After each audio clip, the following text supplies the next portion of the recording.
Have you ever witnessed someone being arrested? Now, don't raise your hand this morning because the person that you witnessed being arrested may be sitting with you. We don't want to embarrass them. Or I would ask, have you been arrested? Don't raise your hand. We don't want to embarrass anybody here this morning. We're not doing a background check. But as we come to John chapter 7, we find that the Pharisees are seeking to arrest Jesus. This becomes a theme that will move through the gospel till they finally do arrest him. And they try him in a corrupt trial, and then they order his execution via Pilate. But now if you think about it, when someone's arrested, usually what do they do, typically? Now, Jamie and I, for years on Saturday nights, watched Cops. It used to come on. This was back when we didn't have cable or satellite. You just had 4 channels, and we'd watch Cops and America's Most Wanted every Saturday night. And I don't know if you noticed this, but when someone's arrested, one of the first things they do is try to tell the police, you've got the wrong guy.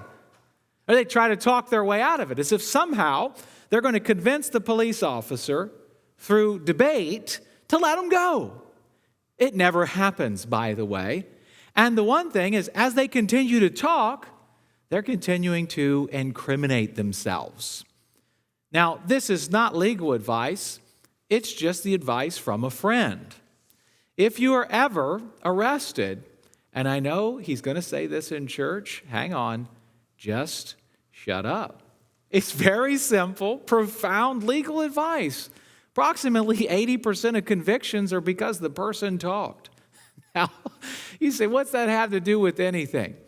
Well, in reality, most of us would try to talk our way out of something. That is, I didn't do it. I'm not the right person. Trust me, this is what happened. And you don't realize as you're saying all that, they're just recording word after word. And next thing you know, you're getting hauled off. And you're going to pay thousands of dollars for a lawyer. Now, what we don't expect is when someone is being pursued or being arrested to say, you got the right guy. I'm the one. That's right. Everything I've said is true. But here we find in John chapter 7, Jesus isn't remaining silent. He isn't invoking any rights. He's God of very God. They're pursuing him. He's not saying, no, you don't have the right guy. In fact, what he's saying is, I am the right one. I have done these things. I have performed miracles. I am the one who gives life. In fact, right in the middle of this, we're going to find him saying, I'm the living water.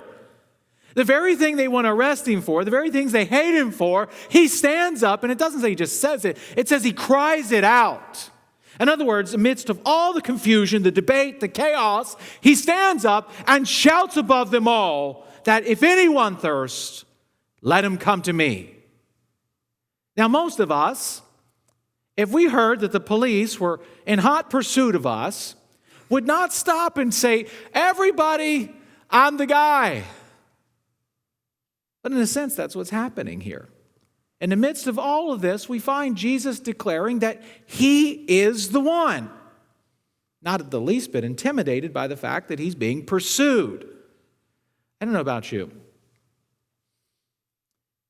but if I see a cop pull behind me, I start living righteous right away. I mean, I'm don't look back. I do that. Did you ever do that with your kids? Don't look back. They'll think we're criminals. And then as soon as you say that, what do your kids do? They're in the back window waving to the cop.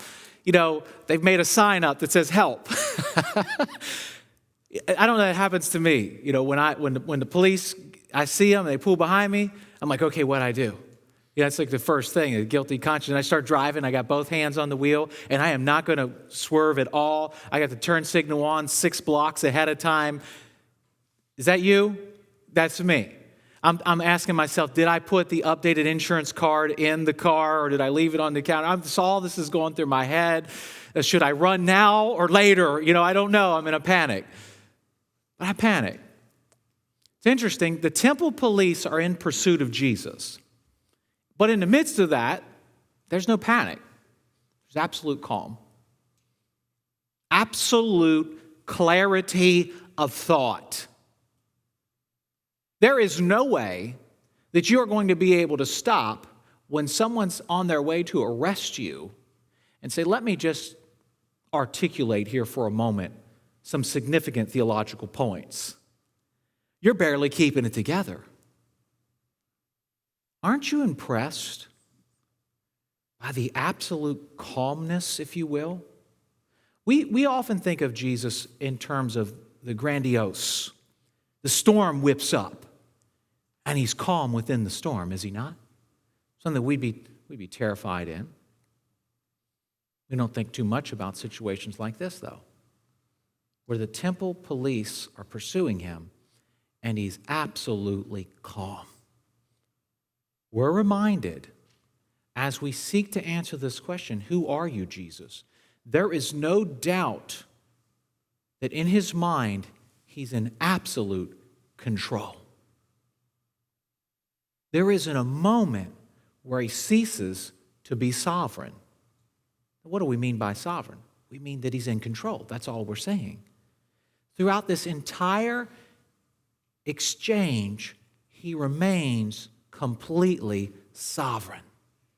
Notice, too, the text says that no one lays hands on him. So at the end of the text, it says, someone will arrest him in the midst of all the confusion, but no one lays hands on him. Remember, we've read through the chapter that it's not his time yet. It's not his hour. That's a theme that's running through John. So they can't arrest him. Though they want to, though they're pursuing, why can't they arrest him yet? You say, well, because the temple police wouldn't. They wouldn't do their job. They said, no one's ever spoken like this man. If we could just get a few cops to do their job, we could get him. That's not why. That's not why he's not been arrested yet. He's openly in the temple speaking. Do you want to know why he's not been arrested yet? Because he's in control. He was in control of every second of his life. Do you want an example of how Jesus is not like us? Here it is. The truth be told, we're not in control of our own life. Certainly we are to an extent. We made a choice to come here this morning. We make a choice to go to lunch. And so I don't mean that. I mean, where did you get the air that you're breathing? Where did the life that you have come from?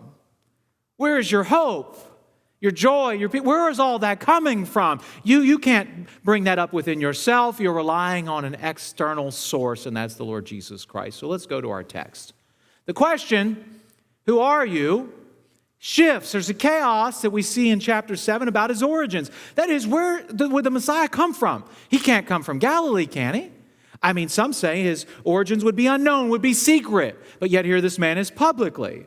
Others have said, well, no, he would come from Bethlehem. And so there's this confusion over his origins, as we've seen throughout the entire chapter. It's created a lot of stir, a lot of debate. In other words, who are you? Where did you come from? Now it shifts to a question of destinations. Notice in the debate and the interaction here, they first want to know his credentials. What gives you the right? Where are you from? But now I love how the story is set up, because John leaves off on the arresting piece, and we'll pick it back up. But he, if you will, creates this tension in the mind of the hearer, because Jesus is talking about fleeing. At least that's what they think, is it not? We've read in the text. He says, I'm going somewhere where you can't come. I'm leaving in a little while, and when you seek me, you won't find me. Now let's put that all together in the narrative. You've not read beyond this point. Let's assume that. Let's assume this is the first time you've ever read John's gospel. And you hear the temple police are coming to arrest him. He stands up and says, I'm leaving.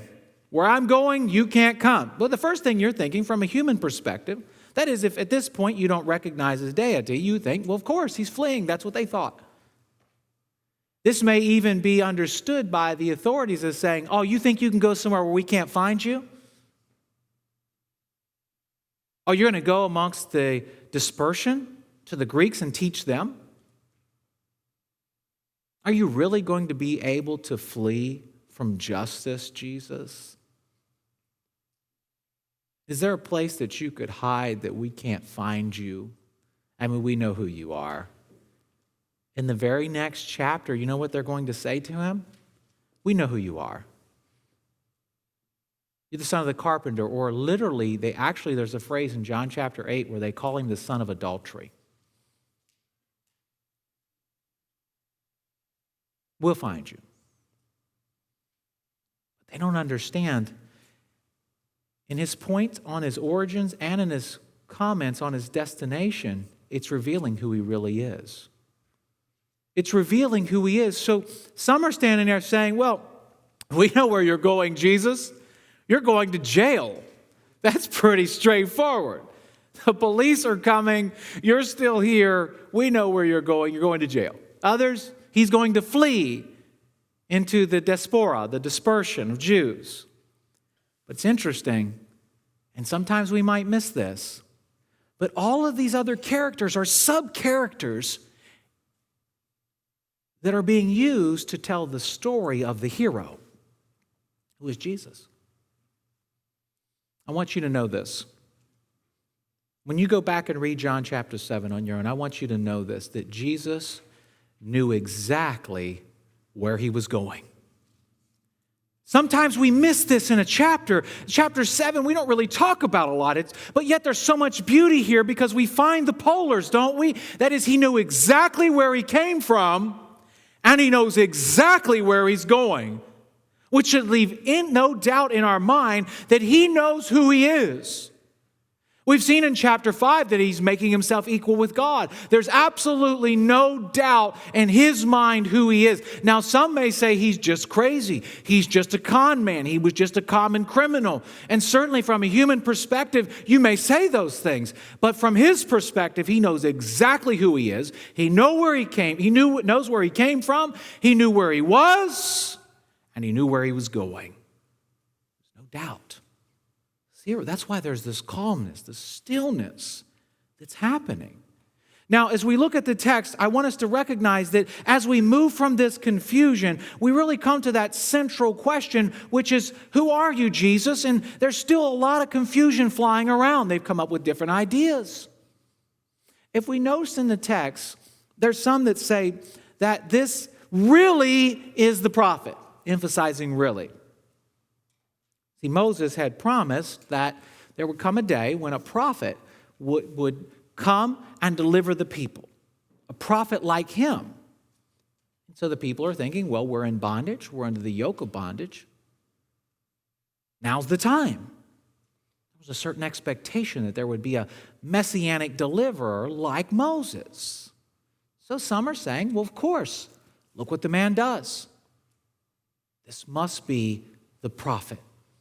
Now, if you've read through John's gospel, you'll remember early on in the gospel, they're asking questions about who is Jesus. They were asking questions about who was John.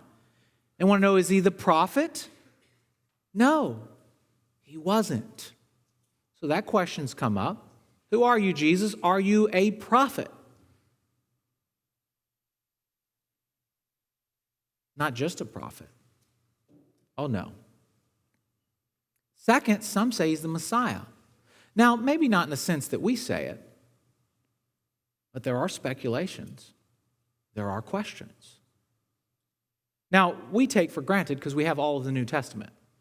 We can read it, and we can make a sound conclusion that Jesus Christ believed that he was the Son of God, and we can read it and also believe that he was the Son of God. But imagine, if you will, that you're at the feast. You're just a normal pilgrim. You've brought your family. You're living in booths. This is like a camp-out type feast. But anyway, you're there. And there's this defiant rabbi who keeps just showing up and saying crazy stuff. Then you hear that the police are pursuing him. That is, the temple police. And he stands there still saying absolutely amazing things. And I mean by amazing, I mean, when was the last time you heard a preacher stand up and say, I am the living water? Well, if you hear him say that, leave. Leave before he's finished so that he doesn't lock the door. Get out and go. Do we know what's going on at this feast? Probably not. At this point in time in the feast, there was a particular practice. Now, we don't want to go all Old Testament and Jewish on you here, but what I'll do is just kind of give you an understanding of why him saying I'm the living water is so important. So at this particular time, they would have brought water, and as a remembrance of when Moses received water from the rock, and they would have poured water on the altar. So the imagery's there. Everyone knows that that's what's happening. They see that going on. Because it doesn't really make sense, does it? Let's just be honest for just a moment. Sometimes you're like, why does Jesus say the things he says? I mean, he's preaching to people, and then suddenly, boom, in the middle of it, I'm the living water. Like, oh, well, you really didn't set us up for that one, Jesus. I mean, could you have set us up with a good illustration, kind of bring it in and then land it? No. It just feels sudden. But it's not sudden to them. They're watching these things happen.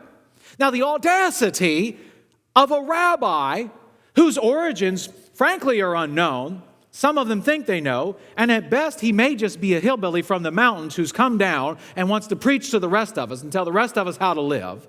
So at best, that's maybe what's going on here. But here we are standing in this feast, and he just continues to go on and on about things that don't make sense to us. He says he's going to flee, he's going to leave, we don't know where he's from. And then everybody's debating, and then there's this great moment in the feast when the water is poured out on the altar, and then he stands up and says, I am the living water.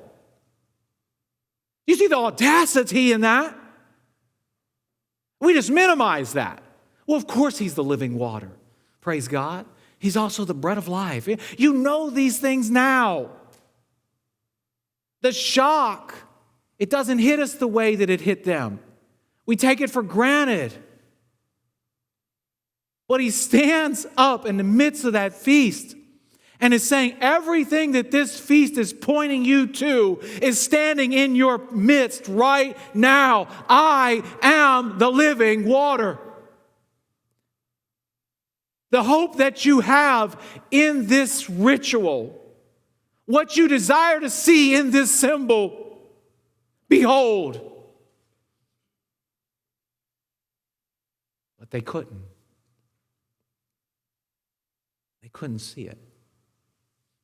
The greatest tragedies in human history was that everything they longed for and waited for and hoped for, everything that all the symbolism was pointing them to, all the prophecies were leading them to, stood in their midst.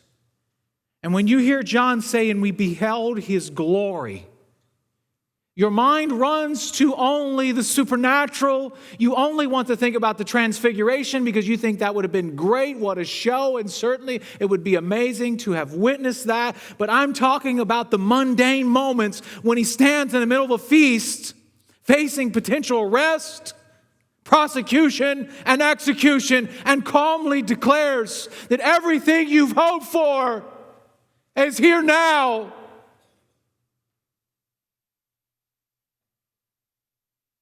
Wow. Sometimes I believe that my job is simply and singularly to tell you how amazing Jesus was and is and always will be. If that's all I do the rest of my life, I'll be a happy man. There he is in the midst. Who is he? This is something you won't like.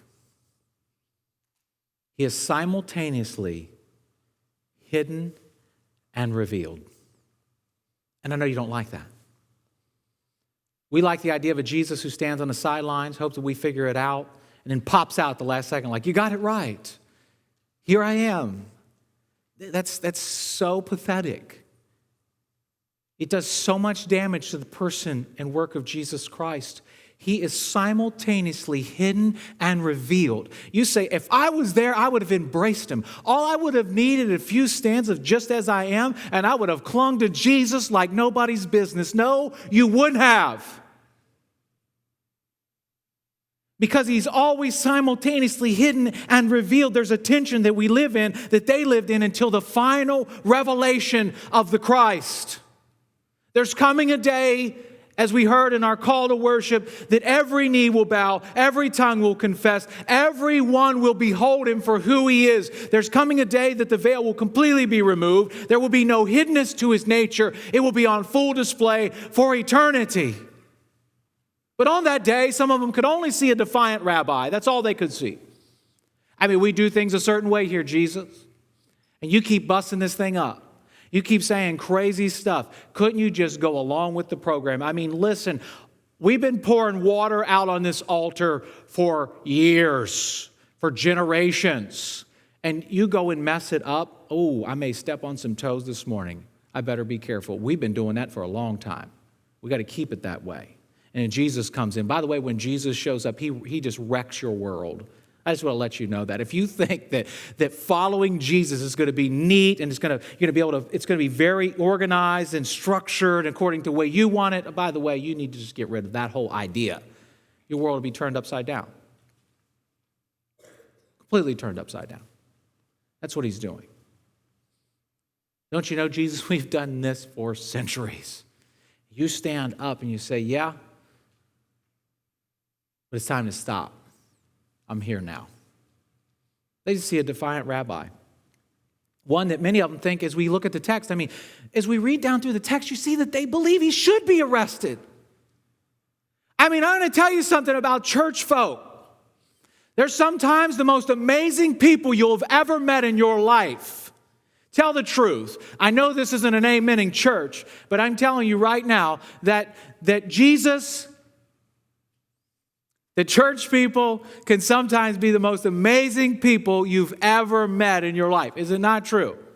I mean, some of the sweetest saints, some of the most patient people, the most loving people you'll ever meet are church people. And then you know where I was going with the rest of it, right? I'll leave off right there because I think we can all just agree we know where we're headed. The same was true that day. You see religious people, Nicodemus, who's pursuing truth. He helps them bury Jesus in a sense that he brings ointments. We see that he's there, that he's part of it. We see that in John chapter 19. So we get a glimpse of someone who came not at night because he was scared or wanted to hide. That's when rabbis would study the Torah. So it wasn't that he was trying to hide anything. That's when they conversed and discussed these things. So he comes to Jesus at a time when rabbis discussed the Torah. John chapter 3. He's seeking. He wants to know. Here we find it somewhat of an anomaly in Nicodemus. He's saying, look, doesn't the law say, shouldn't a man even be heard? Shouldn't we see what he's actually doing before we condemn him?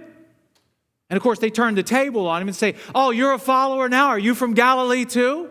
In other words, it's almost like saying, it's like this. They're saying this to Nicodemus, who is obviously has to be a very intelligent man. I mean, he wouldn't have the credentials or the position that he has if he wasn't.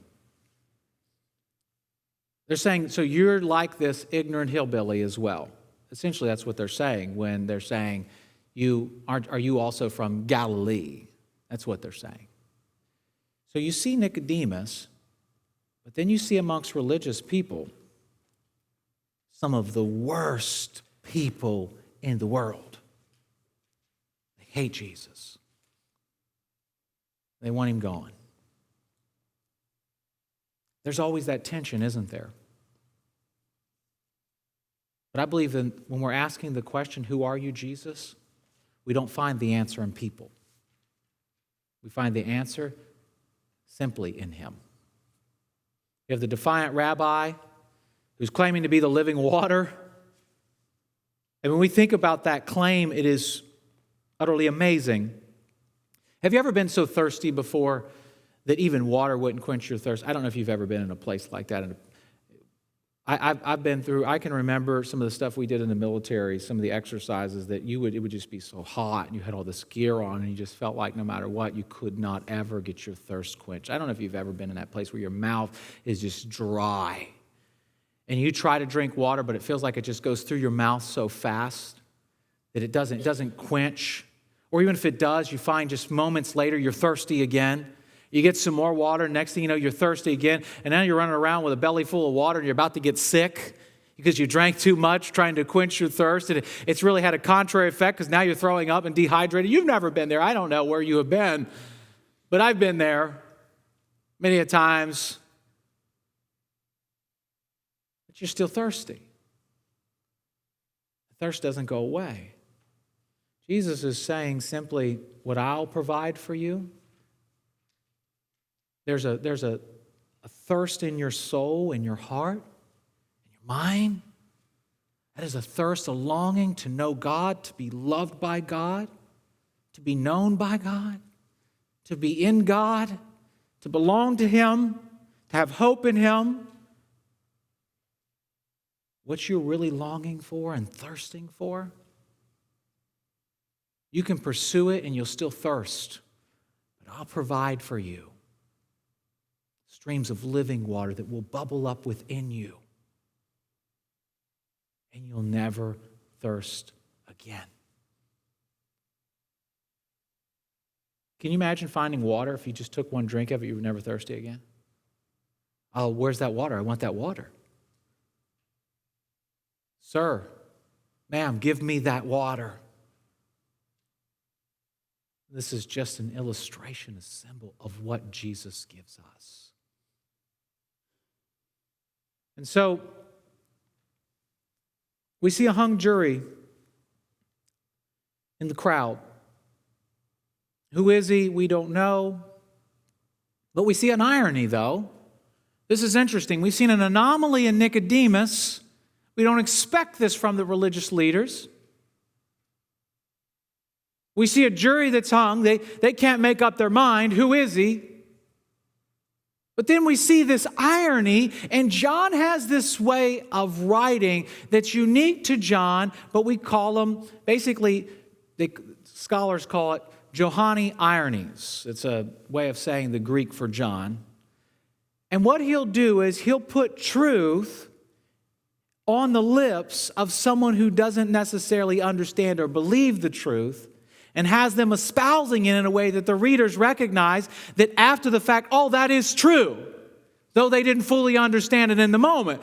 Thus, it's ironic that you'd have somebody saying something that's eternally true, but they didn't even realize it at the moment, but you do. Notice the temple police. Now, when you think of police, you're going to have to divorce your mind for a moment of what you think about. And let's understand who these folks were. Now, you're thinking of somebody who goes to the academy, and, they have a weapon, they have a cruiser, and they're kind of divorced from a religious entity. I mean, we don't really think about like the local city police here as belonging to a religion. Of course not. The temple police were Levites. These men would have been religiously trained. Why is that important? What are they policing? Not only are they policing behavior in a sense of somebody creating a ruckus, but they also need to be listening for someone bringing new teaching, causing, if you will, a religious disturbance and saying something contrary to the law. Now, if you had served as the temple police, and we have the officers, the leaders of the temple police, coming to the Sanhedrin, you'd imagine they'd probably heard a few religious leaders in the years. I mean, over the years, they've probably heard different rabbis espousing this view or that view, this interpretation, an interpretation of an interpretation, and occasionally you find a radical who shows up with something new. We arrest him, we get him out of here. This is our job. We've heard all kinds of radical claims over the years. We've heard good commentary. We've heard crazy claims and everything in between. You need to know that so that you can understand the irony of their statement. So here in the midst of all this, there's a hung jury. Nobody really seems to know what's going on. But the Levites show up and the priests say, why didn't you arrest him? Where is he? He can't be that hard to get. I mean, in those days, the average height of a man, according to historians, was probably about 5'5" to 5'7", probably about $110, $115. I'm pretty sure a few of you could grab him and corral him. Wouldn't be that hard, I wouldn't imagine. Of course, he's the Son of God, and his time had not yet come yet. But what do they say to the temple, to the Pharisees and Sanhedrin? I want you to note in your Bible, I want you to jump down and look at verse 45. The officers then came to the chief priests and Pharisees. Now at this moment, allow your mind to understand the expectation. The expectation was sent back in verse 32. The Pharisees heard the crowd muttering these things about him, and the chief priests and the Pharisees sent officers to arrest him. They didn't send him to sit and enjoy the teaching. They had a job, a task, a mission. They weren't to come back and to offer commentary on his sermon. It wasn't an option to either arrest him or not arrest him. It wasn't an issue of like, well, you know, Your Honor, we just really didn't have probable cause. We lacked a warrant. That's not the point. We're told to go arrest him. So they come back. What would you, as one of the members of the Sanhedrin, expect? You would expect to see him in bonds and chains before you. In this moment, there's a shock. Now, you don't, and I don't appreciate this.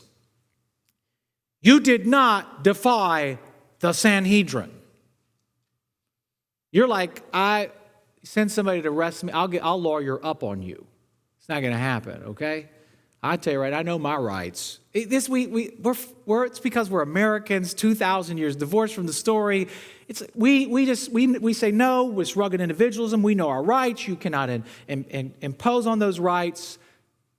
What rights? And then you don't even recognize the religious authorities. You think it was like the local preachers. No, they would have been the preachers, the politician. They would have been the judicial branch, the legislative branch, the executive branch. They were the authority in every area of life. Certainly they were under Roman authority, but the Romans allowed them to rule over everything. And they say, bring him back. You realize you're defying the authorities by not bringing him back. You see their response, right? It's not as if like, well, you guys made the call. We'll trust your call. Good call. Bad call. That's not the case at all. But jump back down. Verse 45. Why did you not bring him? That is so full of anger. If you have read up to this point, you know that they hate him, that they're seeking to kill him. Just 2 chapters before, they want to kill him. And ultimately, they will, through an unjust trial, bring about his execution. They've had their moment. He's open. They send their officers out. Why did you not bring him? Now, what they couldn't possibly know was that it was not his hour. Notice what they say. No one ever spoke like this man. I just gave you the context. They had been hearing commentators and religious leaders speak in the temple probably for years. No one ever spoke like this man. Now, this isn't your rank and file law enforcement. These are religiously trained Levites. Now, some of us would assume when we hear these words that he must have had an amazing ability as an orator. I mean, the way he could turn a phrase and hang on a word and use his tone, his inflection, his voice. Oh, he must have just captivated them. Is that what they're saying? Oh, I'm certain that they had heard rabbis over the years with different styles. This isn't a stylistic point. Would it be fair to say, let's just pick out a hypothetical temple officer. Let's say you'd been on the beat for 20 years. When do you think the last time it was that someone stood up at the feast and said, I am the living water?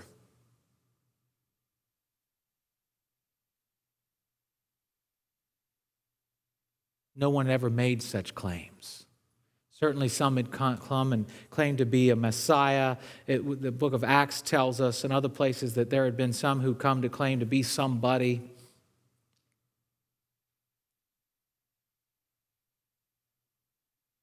All these years, no one ever made those claims. The emphasis here is on the uniqueness of Christ. And it may be, and I believe it is, ironic that we have the answer to the questions and the confusion right here.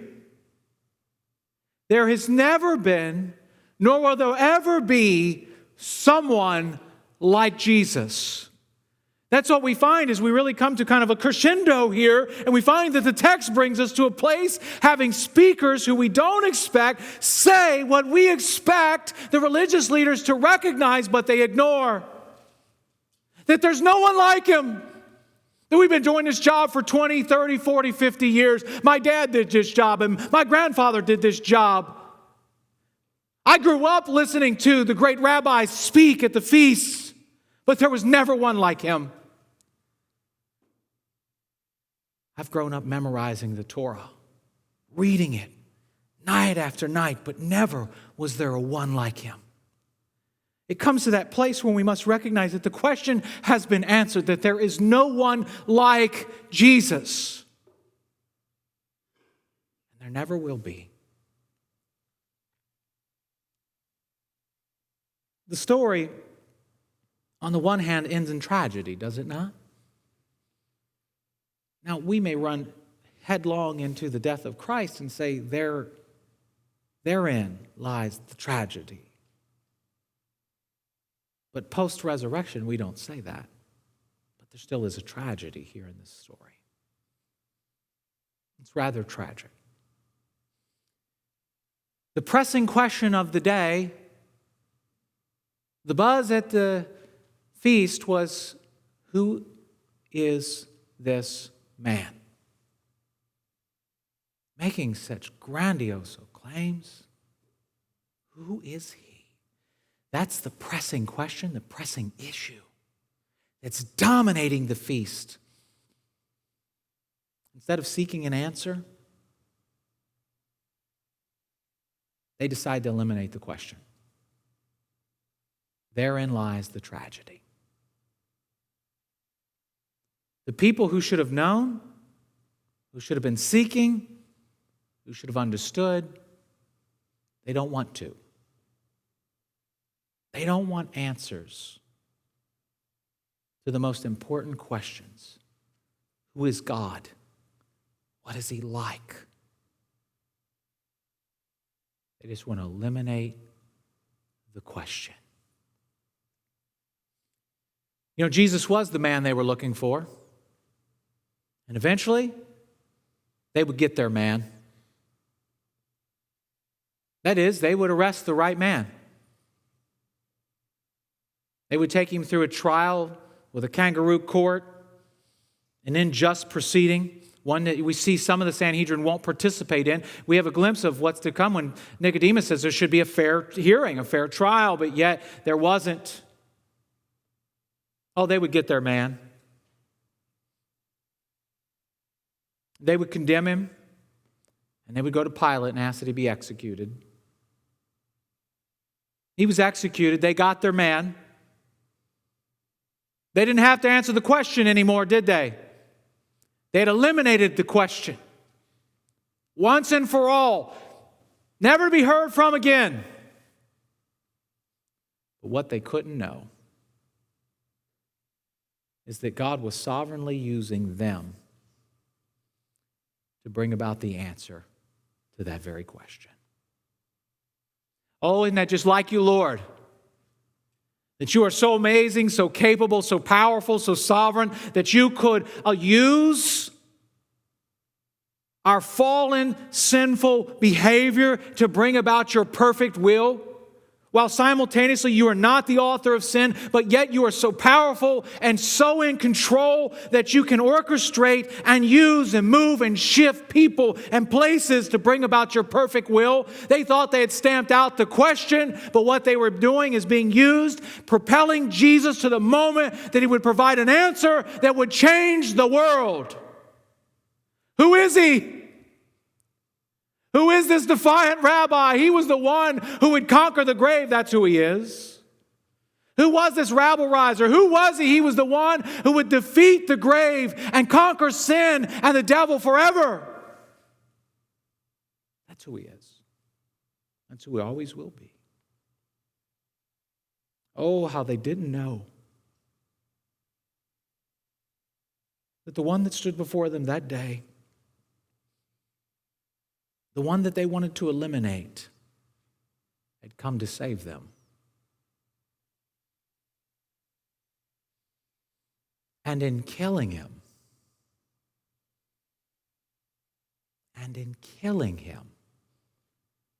they become instruments that God uses to provide salvation to the world. Wow. Who would have thought there was so much in such a short story? Let us pray.